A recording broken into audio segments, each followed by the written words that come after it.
नमस्कार मित्रांनो, सेवा अकॅडमी मध्ये आपलं सहर्ष स्वागत आहे. मित्रांनो, टीएटीची आन्सर शीट जी आपण शॉर्टच्या माध्यमातून उपलब्ध करून दिली, त्याला आपला खूप चांगला प्रतिसाद मिळाला. त्याबद्दल आपले शतशः आभार. खूप चांगलं वाटतं तुम्ही लोक वेगवेगळे आपल्या ग्रुपवर शेअर करताय. आणि त्यातच शुभांगी मुरकुटे मॅडमची कमेंट आली होती की मॅथचे आन्सर की शेअर करा म्हणून. तर त्यांच्याच कमेंटला प्रतिसाद म्हणून हे आता मॅथचे प्रश्न मी सॉल्व्ह करून दाखवतो. कारण की हे टाईप करणं थोडं किचकट असल्यामुळं ते मला शॉर्टच्या रूपात उपलब्ध करून नाही देताना, त्याच्यामुळे थोडा व्हिडिओ मोठा होईल. परंतु त्यातही मी सेक्शन बनवेल 10-10 प्रश्नाचे. तर वेळ न घालवता सुरुवात करूया. तुमचा प्रतिसाद आला तर पुढचं सेक्शन लवकरच मी सुरुवात करेल. ठीक आहे. तर तुमच्यावर डिपेंड आहे. पुढचं पार्ट पाहिजे असेल तर तुम्ही जसं शॉर्ट शेअर केलं त्याप्रमाणे हे पण आपल्या विविध ग्रुपवरती शेअर करा.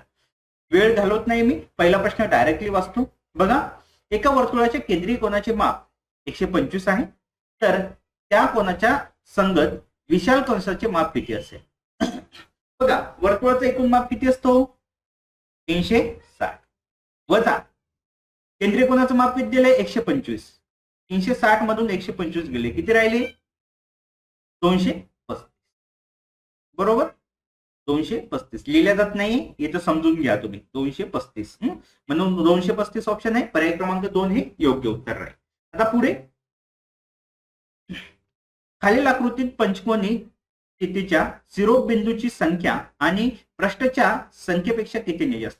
आता शिरोबिंदूची संख्या, शिरोबिंदू म्हणजे काय? 1 2 3 4 5 6 7 8 9 आणि इकडचा जो दिसत नाही तो 10. बरोबर, हे 10 शिरोबिंदू झाले. आणि पृष्ठांची संख्या, पृष्ठ किती झाले? बघा, 1 खालचा 2 3 4 5 6 आणि 7. 10 - 7 बरोबर किती येऊ? 3. म्हणजे किती प्रमाण राहील? 3.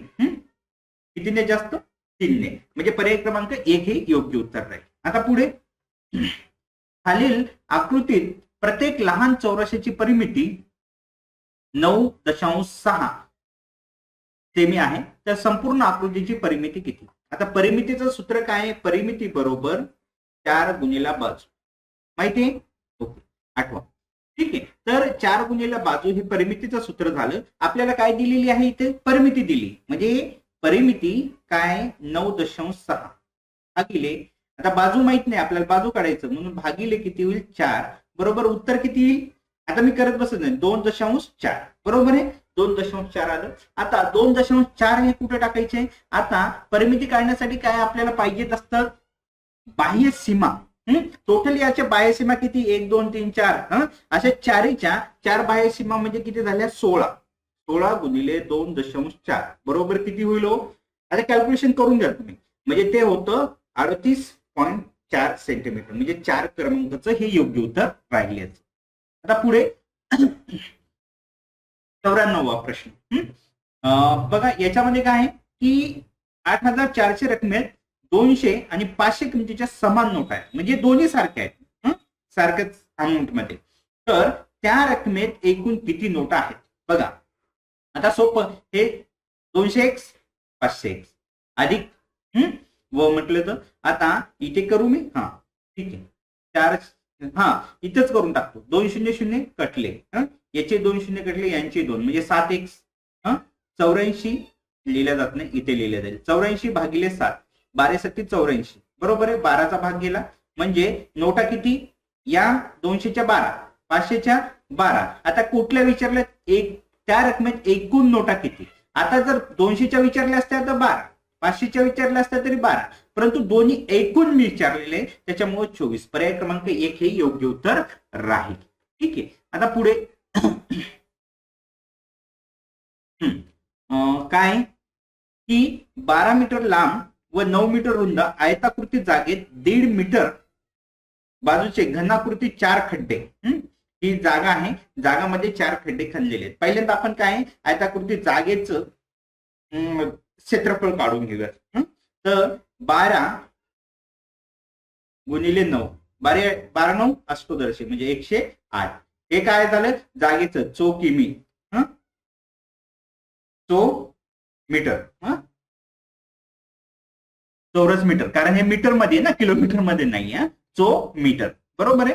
आता 108. आता हे बघा, 1.5 मीटर बाजूचे जागेत काय 1.5 मीटर, 1.5 म्हणजे किती हो 1.5. किती खड्डे काढले 4, बरोबर आहे. आता याचं क्षेत्रफळ काढत असताना आपल्याला एका खड्ड्याचं क्षेत्रफळ 1.5 गुणिले 1.5 असं कशाला 15चा वर्ग सांगा ना मला, हे 15 गृहीत धरा, 15चा वर्ग 225 म्हणून 2.25 बरोबर आहे. आता हे किती खड्डे येतो, हे एकाच झालं ना. आता हे खड्डे किती येतं 4 आहेत ना, म्हणून गुणिले 4 म्हणजे 4 2 8 आणि हे 1.25 बरोबर, म्हणजे किती झालं 9. लक्षात आलं. वाटलंच परत बघून घ्या, म्हणजे 108 वजा 9 बरोबर किती येईल 99. म्हणून पर्याय क्रमांक किती येईल 2 हे योग्य उत्तर राहील. ठीक आहे. कमी जागेमध्ये आणि शॉर्ट मध्ये मी समजवण्याचा प्रयत्न करतो, वाटल्यास पॉज करून परत बघा, थोडं मागे घ्या आणि परत बघा. ठीक आहे. त्याच्यानंतर 96वा प्रश्न म्हणजे गणितामधला 6वा प्रश्न काय आहे, 150 सेमी लांब, 150 सेमी रुंद व 90 सेमी उंच असणाऱ्या इष्टिका चिठ्ठी आकाराच्या पेटीला बाहेरून रंग देण्यासाठी 50 चौरस मीटर दराने किती रुपये खर्च येईल. आता बघा, मला मॅक्झिमम असा अझम्पशन करतो की मी बऱ्याच लोकांचा हा प्रश्न चुकलेला आहे. का चुकलेला आहे, कारण की हे बघा इथं सेंटीमीटर मध्ये दिलंय आणि इथं चौरस मीटर दिलंय, इथंच गोंधळ झालेला आहे. काय करायचं, एकक बदलून घ्यायचं आपल्याला. आता चौरस मीटर दिलंय ना, तर सेंटीमीटरचं मीटर करून घ्यावं. म्हणजे किती होईल सेंटीमीटरचं मीटर केलं तर 150 सेंटीमीटर म्हणजे किती मीटर, तर ते होईल 1.5. इथे लिहू मी 1.5 मीटर बरोबर सेंटीमीटरचं. हे 12चं 120चं किती होईल 1.2 मीटर आणि 90चं 0.9 मीटर बरोबर. हे झालं, कन्वर्जन झालं. कन्वर्जन झाल्याच्या नंतर आता इष्टिका चिठ्ठीचं पृष्ठफळ काढायचं सूत्र तुम्हाला पाहिजे की पृष्ठफळ बरोबर मी इथे शॉर्ट मध्ये लिहितो 2 गुणिला लांबी गुणिला रुंदी. 1 मिनिट या इथे लिहितो, इथे जागा आहे आपल्याला समजेल. नंतर आपण आहे ना हे घेऊयात, वाटल्यास नंतर पैसे करूयात. पृष्ठफळ बरोबर काय असतं 2 कंसात लांबी गुणिला रुंदी अधिक रुंदी गुणिला उंची अधिक आता काय राहिलं हाईट म्हणजे उंची गुणिला लांबी असं लिहितो असतो, म्हणजे हे गुणिले असतं बरोबर आहे. लक्षात आलं असेल ना. मला लिहिताना थोडं जमत नाहीये पण तुम्ही समजून घेऊ शकताय बरोबर. आता या किमती मी टाकत बसत नाही कारण की मला इथे पेस नाहीये बरोबर आहे, तुम्ही समजून घ्यायचंय. आता लांबी किती आहे 1.5 गुणिला हे किती होईल मला वाटतं की 1.8. आता मी डायरेक्ट इथे घेतो 1.8 अधिक हे बघा आता यांचा गुणाकार 12 अष्टोदरशे म्हणजे 1.08 आणि 15 3500 ओके अधिक 135 म्हणण्यापेक्षा 1.35. आता यांची जर बेरीज केली लक्षात घ्या म्हणजे तुम्हाला लक्षात येऊन जाईल आणि खूप जास्त म्हणजे स्पष्टीकरणाची याला काही गरज नाहीये. आता याची जर बेरीज केली आपण ती बेरीज किती येते तर हे 2 राहील इथे म्हणजे 2 हे कंसात ओके आणि 2 गुणिले हे किती 4.23 म्हणजे आता ऑब्विसली 4 दोन्ही 8 8.46 बरोबर. हे झालं उत्तर. कुठे 8.46 नाहीये. आता हे काय आलं पृष्ठफळ आलं बरोबर आहे. आता 8.46 ला 50 या दराने करायचंय. आता 50 या दराने जर गुणलं तर ते काय होईल 423 रुपये. म्हणजे आलं का लक्षात. म्हणून 423 हे उत्तर आहे. तुम्ही करून बघा कॅल्सी घ्या आणि हे तुम्हाला फिगर समजतच असेल लांबी गुणिला रुंदी तुम्ही बघून घ्या तुम्हाला माहिती आहे. ठीक आहे. आता मी वेळ घालवत नाही पुढच्या प्रश्नाकडे लगेच जातो. काय खालीलपैकी समूळ संख्या नसलेली जोडी कुठली. तर समूळ संख्या नसलेली जोडी ही पर्याय क्रमांक 4 207 195 आहे. कारण 207 आणि 195 या दोन्ही संख्याला 3 ने भाग जातो आणि शिवाय त्याचा सामायिक विभाजक हा 3 व्यतिरिक्त 1 पण आहे. 1 ने तर सगळ्याला भाग जातो म्हणून हे काय समूळ संख्या नसलेली जोडी आहे म्हणून पर्याय क्रमांक 4. आता पुढे हा इंग्रजीमध्ये आहे पुढचा प्रश्न. हा प्रश्न तर खूप एकदम चिल्लर प्रश्न आहे बघ. फुकटचे मार्क होते असं मी म्हणेल. फक्त समजणं गरजेचं आहे. हे बघा, कमाल तापमान असं दर्शवलंय, किमान तापमान असं दर्शवलेलं आहे. ओके, आणि 1 सेंटीमीटर म्हणजे 5 अंश सेल्सिअस आहे. आता पहिला प्रश्न थोडं लहान करतो मी, म्हणजे तुम्हाला दिसून जाईल. आता आय होप की तुम्हाला दिसतं, नसेल तर तुमच्याकडे पेपर आहे. ओके, आता काय प्रश्न 98 काय, कमाल व किमान तापमानातील फरक कोणत्या दिवशी सर्वात जास्त, कोणत्या दिवशी सर्वात जास्त हे बघायचंय. आता इथे 2, 1 म्हणजे 5, 10चा, कारण वरतीच बघितलं 1 सेंटीमीटर बरोबर 5 सेमी. ओके, इथं 10चा आहे, इथं 5चा आहे, इथं 10चा आहे, इथं 15चा आहे. म्हणून गुरुवार कुठे येईल, पर्याय क्रमांक 2 बरोबर आहे. गुरुवार हा उत्तर आलं सगळ्यांचं. काहीच लॉजिक नव्हतं, काहीच नाहीये, फोकटाचे मार्क आहेत मी तर म्हणतो. ठीक आहे. आता 99वा प्रश्न, 4 दिवसाच्या किमान तापमानाची बेरीज व कमाल तापमानाची बेरीज यातील फरक किती.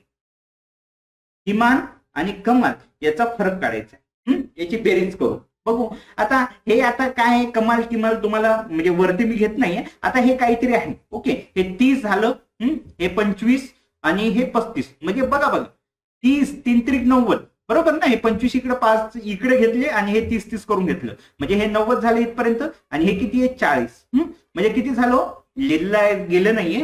130 बरोबर. 90 अधिक 40 बरोबर किती झालं, 130. आता हेच घ्यायचे काय ते नंतर वरती तुम्हाला कळून जाईल. ठीक आहे. आता हे किती आहेत, 20 20 20 आणि 20 40 आणि 25 25 25 आणि 25 50 आणि 90 -90 किती होता तो डिफरन्स, किती झाला 40चा. म्हणून 40 अंश सेल्सिअस आहे का, पर्याय क्रमांक 1.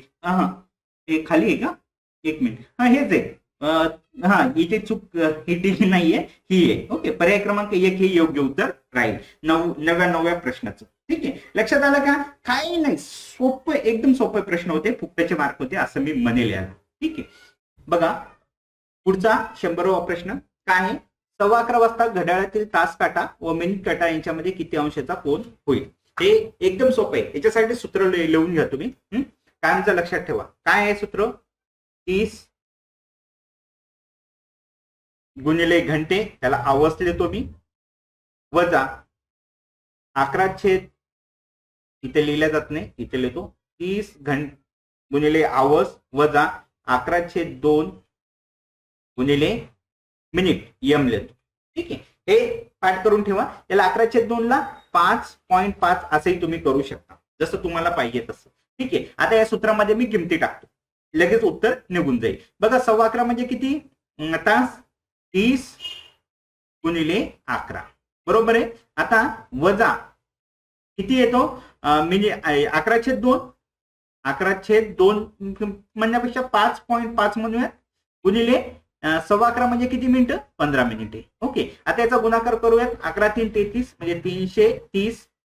हे 15 गुणिले 5.5 हे किती येतील, हे येतील 82.5 करून घ्या तुम्ही. ओके, हे लिहिलं गेलं नाही व्यवस्थित, तुम्ही समजून घ्यायचंय. ठीक आहे. आता याचा जर वजाबाकी केली तर ती किती होणार आहे, 247.5. ओके, हे लिहिल्या गेलं नाही, तुम्ही समजून घ्यायचं. मी बोललो 247.5. 247 हा ऑप्शन मध्ये नाहीये, हा बाह्य कोण आहे. म्हणून अंतर्गत कोण काढण्यासाठी आपल्याला काय करावं लागेल, टोटल वर्तुळाचं कोण म्हणजे किती असतं माप, तर 360 वजा हे 247.5 केले तर उत्तर किती येईल आपलं, 112.5. आता आहे हे अंतर्गत कोण, हा कुठला झाला मोठा, याच्या बाहेरचा असा, आणि हा किती झाला, लक्षात आलं तुम्हाला, 112.5. ऑप्शन नंबर 3 हे योग्य उत्तर राहील. बघा, जर तुमचा प्रतिसाद भेटला तर पुढचे प्रश्न मी कंटिन्यू करेल, आणि तुमचा प्रतिसाद नाही भेटला तर मला तेवढा वेळ देण्याची काही आवश्यकता नाहीये असं मी समजतो. जर तुम्हाला पुढचे पाठ पाहिजेत, म्हणजे मी कुठल्या बाकी सारखं सोपे प्रश्न घेतले नाहीत, एका सोयीने प्रश्नपत्रिका घेतलेली आहे, कुठलाच प्रश्न स्किप केलेला नाहीये. तुम्हाला जर वाटत असेल तर असं डिटेल बाकी सगळं मी प्रश्नपत्रिका घेतो, पण त्याच्यासाठी तुम्ही जसं शॉर्ट आपल्या वेगवेगळ्या ग्रुपवरती पाठवले तसा हा व्हिडिओ पण पाठवा, जेणेकरून याच्यावरती तुम्हाला जर वाटलं तर चांगले तुमचे कमेंट आले आणि तुम्ही जर म्हटलं की कंटिन्यू करा, तर मी पुढचा पार्ट कंटिन्यू करेल. ठीक आहे, तर भेटूया. आशा आहे की तुम्ही जसं कराल, तर तुम्ही तसा प्रतिसाद दिला तर पुढच्या व्हिडिओमध्ये भेटूयातच, नाहीतर आपले स्पर्धा परीक्षा रिलेटेड बाकी व्हिडिओमध्ये आपण भेटतच राहूयात. तुम्ही सबस्क्राईब केलं असेल तर, आणि केलं नसेल तर करून घ्या. स्पर्धा परीक्षेची जे काही आहेत, आणि विशेष म्हणजे आता तुम्ही शिक्षक आहेत म्हणून सांगतो, 5वी आणि 7वीच्या स्कॉलरशिपचे संपूर्ण batches me free of cost मध्ये सेवा अकॅडमीवर घेणार आहे. आपल्या जे विद्यार्थ्यांनाही नक्की त्यांचा फायदा करून द्या. तर भेटूयात पुढच्या व्हिडिओमध्ये लवकरच. जय हिंद, जय भारत.